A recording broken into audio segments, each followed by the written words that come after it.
Jemi rikthyer në studio në pjesën e fundit të emisionit për ditën e sotme. Do diskutojmë për situatën politike. Me mua është bashkuar deputeti i Partisë Socialiste Ervin Bushati. Përshëndetje dhe mirëmëngjes zoti Bushati. Shumë kënaqësi që u riktheve në 75.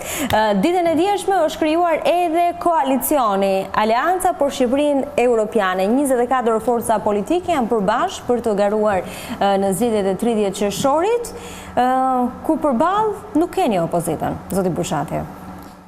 Faleminderit për ftesën radh parë dhe gëzuar festat se kanë qenë disa ditë edhe Pashkë. Pushime të gjata. Edhe për gjithë qytetarët janë t'i urojë gjithë. Mendoj që ashtu si nuk ne kemi monopolin e asaj çfarë mund të quhet politik apo mund të quhet parti politike, ashtu dhe gjithkush në Shqipëri nuk ka monopolin dhe thotë që kjo është opozita apo ky është realiteti politik në Shqiptar dhe jemi vetëm ne, sepse jemi në kohën e një demokracie dhe pluralizmi funksional, ku patjetër që ka disa parti që janë kryesore në parlament dhe janë më të rëndësishme, por ka dhe shumë parti tjera të cilat duhet marrin pjesë në zgjedhje dhe sidomos në zgjedhjet lokale mund të jenë faktor dhe kanë qenë gjithmonë faktor, sidomos kur i vjen pjesa e këshillave bashkiake. Kështu që kushdo ka të drejtë të marrë dhe ka për detyrë të marrë pjesë në zgjedhjet elektorale, sepse zgjedhjet elektorale janë ato që pagëzojnë, le të themi, apo japin vlerë në numra çdo parti apo çdo teorie politike që sjell një parti. Pra e kualifikon, e kuantifikon, e kapitalizon me shifra për ta futur atë në parlamentet lokale siç janë zgjedhjet apo në parlamentin qendror siç janë. Duket sikur po kërkoni të zhbëni realitetin, zoti Bushati. Në 29 vite në Shqipëri dy kanë qenë forcat politike, të cilat kanë të ndarë elektoratin më masiv në Shqipëri. Partia Socialiste dhe Partia Demokratike ka dy forca kryesore. Kështu që nuk po them gjysma, por që një pjesë e konsiderueshme qytetarëve shqiptar përfaqësohen nga Partia Demokratike dhe që kjo është opozita kryesore në Shqipëri. Ajo që është në parlament apo ajo që është jashtë parlamentit? Ajo që është në selinë e Partisë Demokratike. Ajo që është në selinë e Partisë Demokratike. Atëherë Partia Demokratike në radhë të parë duhet që patjetër të kthehet logjikës së arsyes. Bëri një gabim me lëshimin e mandateve, këtë nuk e thot Ervin Bushati, nuk e thot Partia Socialiste, e thon Shtetet e Bashkuara të Amerikës, Bashkimi Evropian, Gjermania, Hollanda, pra çdo partner të njohur që ne kemi botërisht, apo OSBE-u, diri, dhe i thrasin gjithashtu që të kthehet në rrugën e arsyes edhe të futet në votime. Tash nëse Partia Demokratike do të bëjë një lloj harakiri politik, pra një vetvrasje politike dhe mos marri pjesë në këto zgjedhje, nuk kemi ne për detyrë ta bindim, aq më tepër që jemi dhe kundërshtar politik, apo jo? Po mirë, majoranca nuk e ndjen përgjegjësinë. Majoranca ka për detyrë të ofrojë qytetarëve pjesën e saj, tash sepse është e papërgjegjshme opozita, nuk kjo do të thotë që ne jeni forca politike që qeveris në vend. Duhet bëjmë dhe opozitën ne. Jo, pra jeni forca politike që qeveris në vend, nuk jeni thjesht një forcë politike që merr pjesë në zgjedhje. Dhe jemi dhe mazhorancë, kemi një përgjegjësi të dyfisht. Por kjo s'do të thotë që ne do mendojmë dhe do bëjmë dhe rolin e opozitës. Si mund ta bindim në opozitën nëse opozita nuk do të bindet dhe ka frikë nga zgjedhjet. E di që i ka të humbura dhe nuk do të hyj. Çfarë do të themi, që do të falim zgjedhjet në tavolinë? Nuk e kemi ne këtë dorë. Kërkojnë një qeveri tranzitore që të bëjë gati, sepse sipas tyre ekzistojnë fakt, sipas tyre. Ato kanë një logjikë që nuk e pranon. As Shtetet e Bashkuara të Amerikës, as Bashkimi Evropian, as Gjermania, as Italia, as Hollanda, asnjë nuk e mirë kupton apo ta pranoj këtë logjikë të Partisë Demokratike. Zoti Lulzim Basha që do të bëhet patjetër kryeministër në tavolinë. Nuk bëhesh dot kryeministër, bëhesh në kutinë e votimit. Po nuk votove dhe po nuk numërua, nuk mund të bëhesh dot kryeministër. Kjo është rregulli i bazë. Nuk kërkon që të bëhet kryeministër, kërkon një qeveri tranzitore për të bërë gati situatën. E kërkon gabim. E kërkon gabim, kaq e thjeshtë është. Tash pse duhet logjikojmë ne për diçka që nuk e logjikon dot vetë zoti Basha? Po mirë, ju do të shkoni të vetëm në zgjedhjet e 30 Nuk kemi të vetëm, ka parti tjera, patjetër, që janë me ne, ka dhe parti që mendojnë dhe ndryshe nga ne, që do hyjnë në zgjedhje. Ne nuk mund t'i bëjmë, nuk mund t'i lëmë shqiptarët pas zgjedhje vetëm se nuk do zoti Basha. Dhe zoti Basha e ka gabim. Jeni dakord me këtë që e ka gabim? Kështu thonë gjithë. Se s'mund ta logjikojmë në të dy këtë tani, e ka mirë apo jo, kur ai se ka logjikuar. Ka një pjesë të qytetarëve që marrin pjesë në protestat e zotit Basha që mendojnë se 300 veta i ka patjetër zoti Basha. Po jo 300, se nuk kanë qenë 300 veta. 300 kanë ato pjesët e dhunshme, 300 e ka. Tani patjetër që ka mbështetës. Po flas për pjesën tjetër që është e pavunshme dhe që nuk tham që s'ka mbështetës, po kjo pjesa e mbështetës dhe ku do përfaqësohet. Kam respekt për demokratët, po ja ka fut kot sa radha zoti Basha. Ja ka fut kot dhe po i bën dëm vetes në radhë parë se s'ka për të bënë kryeministër. Dikur Partia Demokratike do fitoj, sepse demokracia e njeh rotacionin. Po zoti Basha s'ka për të bërë kryeministër me këtë që po bën. Zoti Basha e di që mbas humbjes së radhës nuk di si të mbajë më demokratët rreth vetes, se do ketë humbur 3-4 herë në vazhdimsi. Dhe këtë ka hallin e karrikës vet, kaq e thjeshtë. Tash çfarë mund të bëjmë ne? Patjetër që zotin Basha ta fusim zgjedhje, po nuk i bind koka vet, nuk mund të ndryshojmë rregullat e lojës të braktisim demokracinë. Demokracia thotë që zgjedhjet nuk i vendos një parti politike, i vendos kushtetuta dhe qytetarët që marrin pjesë. Kush jemi ne që t'i ndalojmë qytetarët të votojnë? Ne nuk i ndalojmë dot qytetarët të votojnë. E kam në 30 qershor, ka vënë kushtetuta, presidenti, është caktuar data. Kush jemi ne që të themi ju s'do votoni, se zoti Basha nuk është gati. Në Shqipëri, nuk ka bërë nxehni akoma. Jemi në Shqipëri kur kemi parë her pas here raste kur partitë politike kanë arritur në marrëveshje, kanë shtyre dhe zgjidhje siç kanë qenë në rastin e 2007 për të garantuar qytetarët që do përfaqësohen sa më mirë në zgjedhje. Zoti Basha është jashtë logjikës, dhe unë shpresoj që t'i thrasi mendjes dhe të futet në zgjedhjet e 30 qershorit. Do ta mirëprisin rolin e presidentit të Republikës për një tryezë në spalve ku të përpiqen që të japin një zgjidhje kësaj situate në Shqipëri. Ne jemi të hapur për dialog, mirëpresim çdo lloj dialogu, mirëpresim çdo forcë. Kemi dëgjuar faktor ndërkombëtar, kemi dëgjuar dhe faktor kombëtar, patjetër çdo gjë brenda kushtetutës dhe koncepteve bazë të demokracisë është e mirëpritur. Pjesa që zbrit titule mund nuk është demokraci dhe nuk ka fare lidhje as me kushtetutën dhe ne do të dëmtonim demokracinë nëse do të vendosim një precedent tillë. Nuk ka ndodhur në asnjë vend të botës që opozita të lërë mandatet, nuk i ka lënë as në Venezuelë. Ju i keni parë lajmet, nuk i ka lënë as në Zimbabwe, nuk i ka lënë as në Mozambik, nuk i ka lënë as në Myanmar, nuk ka dalë opozita nga parlamenti. Ky është rasti i vetëm. Atëherë i bie që që nga më i zgjuar i politikanëve zoti Basha, ose situata është kaq problematike në Shqipëri. Jemi në një vend në NATO, dje kryeministri ishte në Gjermani, në samitin e Berlinit, nuk mund të jemi në një vend më problematik se Korea e Veriut. E kuptoni këtë që s'ka sens kjo. Pra vetëm zoti Basha thotë që është kaq keq, ndërkohë të gjithë tjerët thonë jemi në një progres të demokracisë shqiptare, kemi bërë reforma, presim ftesën për në Bashkimin Evropian. E cila vazhdon na shtyhet sërish? Kjo duhet parë, në mendimin tim, duhet parë në këndvështrimin e atyre që po na pranojnë. Pra ne duam të hyjmë patjetër. E kemi në 95% mbështetje, ne kemi bërë punën tonë, duhet shikuar dhe si është momenti në atyre që po na presin, të zotët e shtëpisë, që për herë të parë kanë bërë një samit të këtij niveli kaq të rëndësishëm. Pra është kthyer vëmendja mbi Ballkanin. Ata nuk na shohin ne thjesht si një shtet i ndar, por si një paketë të një zone të caktuar të Europës, të Ballkanit perëndimor, që duhet të di të zgjidhë problemet mes tyre. Pra shikohet në kontekstin dhe situatën e gjithë Ballkanit, pra Serbia, Kosova, shqiptarët, Maqedonia e Veriut, Bosnia patjetër, dhe shikohet se si do zgjidhet ky problem. Pra rregulli kryesor i europianëve është që mos importojnë probleme. Pra nuk mund të importojnë problemin e Serbisë dhe të Kosovës brenda pa u zgjidhur jashtë. Dhe këtë e kanë thënë në shumë deklarata. Dhe presin që këto të zgjidhen. U zgjidh problemi i Maqedonisë me Greqinë, do zgjidhet edhe problemi i Kosovës me Serbinë.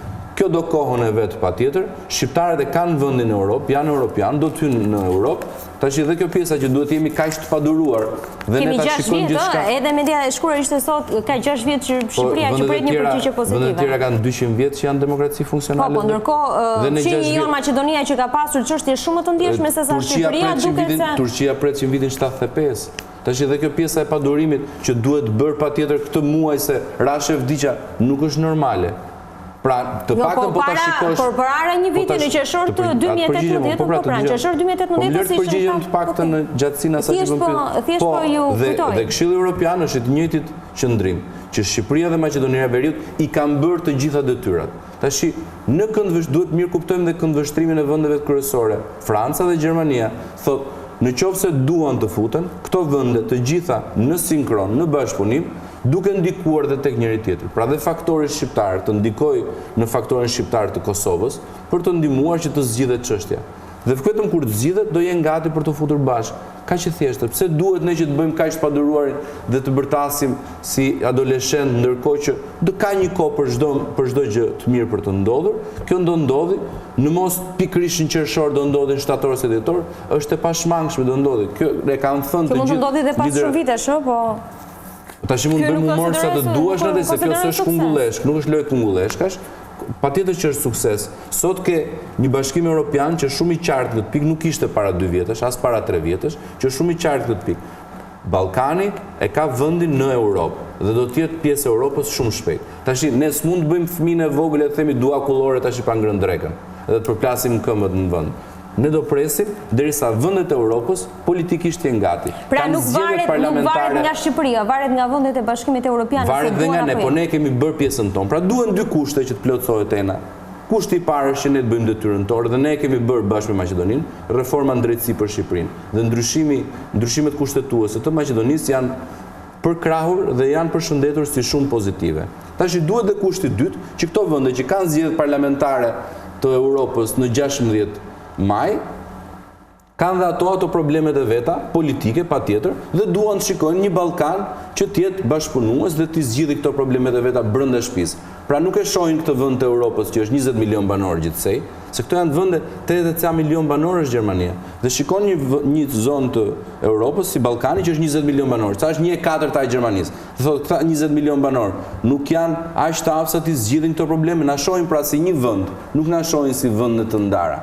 Në optikën e tyre të shikuarit të problemit, jemi një zonë e caktuar që duhet ta zgjidhë brenda familjes. Po një zonë e nxehtë, një zonë që nuk është mohuar ndonjëherë që mund të ketë pasur ndikim edhe nga rusët. Po prandaj thonë që duhet të jeni aq të pjekur politikisht sa të zgjidhni. Dhe ne tash nëse bëjmë fëmijën e llastuar dhe themi, shikoj se unë dua patjetër në qershor se unë e kam bërë detyrën, po e ke bërë detyrën, thotë ai, po duhet bësh edhe një detyrë më shumë, duhet zgjidhesh disa probleme rajonale në bashkëpunim. Patjetër, dhe pastaj kur të jeni gati, dhe kjo nuk matet me 1 muaj dhe 2 muaj. Europa ka 1000 vjet që ndërtohet, ka 70 vjet që funksionon si një organizëm që ne duam të marrim pjesë, kështu që 1 muaj apo 7 muaj nuk janë ndonjë gjë më e madhe dhe të shikojmë me këtë mosbesim edhe këtë dyshim kaq të madh sikur çapo ndodh. Duhet mendojmë si të rritur pra. Do të ishte një goditje për qeverinë nëse do të kishte një lloj distancimi midis Shqipërisë dhe Maqedonisë, sepse deri tani Maqedonia është vlerësuar për arritjet të cilat kanë qenë. Edhe Shqipëria është vlerësuar në të njëjtën. Unë kam qenë vetë në Bundestag në dhjetor bashkë me kryetarin. Po sepse ju kemi parë gjithë periudhën që keni qenë shumë aktiv në takimet me Në të gjitha takimet, po faleminderit, në të gjitha takimet që kemi pasur, në të gjitha takimet me ministrat jashtëm, me deputet të çdo parlamenti të Europës, fjala e parë që vjen mend kur përmendet Shqipëria është suksesi i reformës në drejtësi. Unë kam takuar vetë personalisht ministren e jashtme të Kroacisë, edhe ato të Belgjikës para 2-3 javësh, dhe më ka thënë që reforma në drejtësi në Shqipëri është më e thellë dhe më e gjerë se edhe ajo në Kroaci vetë, më e thellë se ajo në Rumani, më e thellë se ajo që ka ndodhur në shumë vende të tjera ku ka pasur një reformë në drejtësi. Pra Shqipëria ka arritur që të ketë një sukses të dukshëm dhe kjo është gjëja e parë që i vjen në mend një partneri ndërkombëtar kur dëgjon fjalën Shqipëri. Reforma në drejtësi dhe Shqipëria janë të lidhura në mënyrë të pasgjithshme sot në mendjen e çdo diplomati dhe politikani evropian. Pra kjo është një arritje. Dhe mendoj që kemi pasur ne durimin si qytetar, patjetër shqiptarët kanë qenë të durueshëm për 2 vjet, por ne po shohim frytet më në fund, po krijohet Këshilli i Lartë i Prokurorisë, Këshilli i Lartë i Gjyqësorit. Dhe gjithë këto institucione deri në qershor, deri në korrik kam përshtypjen do jenë në vend bashkë me SPAK-un dhe do fillojmë të shikojmë edhe rastet e para, pra drejtësinë e re në aksion, pra në veprim. Na konsiderohet sukses në reforma në drejtësi kur kemi gati 1 vit në mos më shumë që nuk kemi gjykatë kushtetuese, Shqipëria nuk ka pasur gjykata fare. Shqipëria nuk ka pasur drejtësi fare, sepse vetingu po e tregon që vetëm 42 apo 43%. Edhe drejtësia e vonuar është drejtësia e mohuar, se të pushatin. Po, ne si shqiptar nuk është se kemi pasur. Nuk kemi gjykatë kushtetuese, ndoshta me qenë se përmendet pak më parë. Të dëgjova pra shumë mirë, e bëret qartë. Ne si shqiptar nuk kemi pasur drejtësi ndonjëherë, as në kohën e perandorisë otomane, as në kohën e pushtimit fashist, as në kohën e diktaturës së çmendur komuniste, as gjatë kësaj periudhe tranzicionit të çuditshme. Për herë të parë, po vendosim, dhe kjo patjetër që ka dashur një 2 vjeçar, një punë që s'është bërë në 200 vjet, apo në 600 vjet, nuk mund të presësh të bëhet në 6 muaj. Ka dashur një 2 vjeçar, unë e kuptoj dhe e thash që në fillim që kanë qenë të duruar shqiptarët, por nëse do kjo do ishte bërë për 6 javë, apo për 6 muaj ju të parë, do kishit thënë që e ka bërë Edi Rama për vetën e vet. Kjo është një drejtësi e kapur, se derisa u bë për 6 javë, nuk mund të jetë gjithë shqiptarëve. Ka dashur kohën e vet, sepse edhe fëmia për të lindur do 9 muaj, Kjo një drejtësi e munguar, që ka shekuj që nuk ka qenë në Shqipëri. Ne s'kemi pas në drejtësi, do dhe kjo atë 2 vjeçarin e vetë. Unë mendoj që do filloj shumë shpejt dhe të funksionoj. Tashi po t'i shkojmë dhe dëgjojmë çdo ankim të opozitës që s'bën sens, tashi do ngelesh pa bërë punë fare. Kjo është e opozitës dhe qytetarëve, të cilët nuk kanë se ku të drejtohen apo grupeve të interesit që kanë kaq vite me dosje. Tjetër gjë që thonë që e ka kapur Edi Rama, për atë po përgjigjesha, se këtë që sepse thonë që kemi një krye prokurore e cila vazhdon të jetë me 69 vota në parlament e votuar, as shumicën e thjesht nuk ka për sa kohë kemi pasur një opozitë që nuk ka votuar asnjë ligj dhe e ka vonuar me 2 vjet reformën e drejtësi. Pra këtë nuk e ka thënë Ervin Bushati, e ka thënë Ambasada e Shtetit Bashkuar të Amerikës, e ka thënë Bashkimi Evropian ose Beodiri. Opozita nuk ka votuar dhe nuk ka ardhur në parlament dhe ka bojkotuar dhe ka lënë mandatet dhe ka djegur mandatet pikrisht për mos votuar reformën drejtësi. Kjo është shumë e qartë, sepse u kujtua pikrisht sot opozita për djegur mandatet dhe nuk e bëri para 2 vjetësh. Në momentin që zoti Basha ka hyrë me këmbë në djathtë në parlament, e ka njohur parlamentin shqiptar në shtator 2017 dhe nuk ka pasur asnjë ankim për zgjedhjet. Pse ndodhi sot kjo djegje mandate? Sepse doli dosja 339. Po tash dosje të tilla mund dalin plot, janë të paprovuara dhe supozime të tilla mund. Tashi, për herë të parë në 2017 ka ndodhur që nuk ka pasur asnjë kontestim të zgjedhjeve, 35.000 komisionerë nuk kemi pasur asnjë rast me shkrim të ankohet, 17-0 për herë të parë rezultatin në KQZ, gjysma e qeverisë ka qenë e Partisë Demokratike, zvëns kryeministri ka qenë ministri i Brendshëm, ministri i Drejtësisë, çdo ministër i mundshëm që mund të ndikonte në zgjedhje dhe shqiptarët nuk është se na dhanë 69 vota dhe ne kishim 74 vota. Nuk kishte asnjë shans opozita të fitonte zgjedhjet. E kishte pa shanse fare situata. Dhe e dinte shumë mirë dhe e di dhe sot. Nuk është se diskutohej për një vot edhe ka pasur tensione politike. Opozita ka pas humbur me të dyja këmbët betejën elektorale të 2017-s. Nuk është se ndante një vot edhe u manipulua një vot. 74 vota, e harrojmë këtë pikë që ne kemi pasur fitoren më komode të historisë demokracisë në Shqipëri. Për herë të parë një forcë politike 74. Opozita mund të ketë përgjigje edhe pse s'ka njerëz sot në Saturn. Unë nuk hyn një logjike pa sens të opozitës shqiptare. Kjo situata politike, zoti Bushati, e pa precedent, e theksuat edhe ju pak më parë, nuk ka gjitha gjërat i kemi ne për herë të parë, po jo precedent. Mirë, pra, kjo është një situatë e tillë. Një situatë, na duket sikur gjithë gjërat ndodhen për herë të parë në Shqipëri, tash ndërkohë që bota ka 10.000 vjet që funksionon, demokracia ka 500 vjet. Dhe deri vende të tjera të cilat po. Situata pa precedent e opozitës. Situata e opozitës. Po, situata politike në Shqipëri është ndikon në opinionin e vendeve europiane të cilat duhet që të marrin një vendim për Shqipërinë? Kjo mungesa e pjekurisë politike nuk është pozitive, se po t'ishte e tillë mund kishim bërë një 20 tilla dhe t'ishim futur në Europë më përpara, pra nuk mund t'jetë pozitive, sepse po t'ishte do ta replikonim dhe kishim bërë më shpesh, se do ishte lojë bukur demokratike, po nuk është dhe s'ka ndodhur në asnjë vend të botës. Por nuk mendoj që është kaq problematike për sa kohë që askush nuk e mbështet nga partnerët tanë dhe nuk e quan as të logjikshme, as të shëndetshme, as ushtrim politik apo demokratik funksional. Vetë partnerët e djathtë të partive si motra në Europë të Partisë Demokratike i kanë thënë që është nonsens logjik. Po ta dëgjosh çdo deputet i djathtë që vjen dhe flet në Shqipëri, se kur shkon zoti Basha nuk e takon asnjëri. Zoti Basha ishte para një muaji në Gjermani dhe nuk ka takuar qoftë një deputet vetëm CDU-s. Kemi takuar mbi 30 deputet CDU-s në dhjetor kur ishim me ne si grup parlamentar i Partisë Socialiste. Mbi 30 deputet. Zoti Basha vajti si kryetari i Partisë së Djathtë dhe nuk takoi dot një deputet të djathtë. Një deputet. Ka vajtur, ka dhënë një intervistë nga Deutsche Welle, po vajti në Berlin dhe s'e ka pritur asnjë deputet. Me sa diun Bundestagu ka mbi 600 ca deputet, zoti Basha nuk ka dashur ta prajs asnjë deputet. Dhe të gjithë kanë qenë në sinkron dhe kjo është për të përshëndetur që të gjitha forcat politike që janë brenda sistemit i thonë atë që është normale, lufta bëhet brenda sistemit, në parlament. Për këtë votohesh. Zoti Bushati, edhe një gjë tjetër, sepse... Nuk e di çfarë mundi këtë thënë në Rusia për shembull zoti Basha, vetëm Rusia nuk është shprehur për situatën në Shqipëri.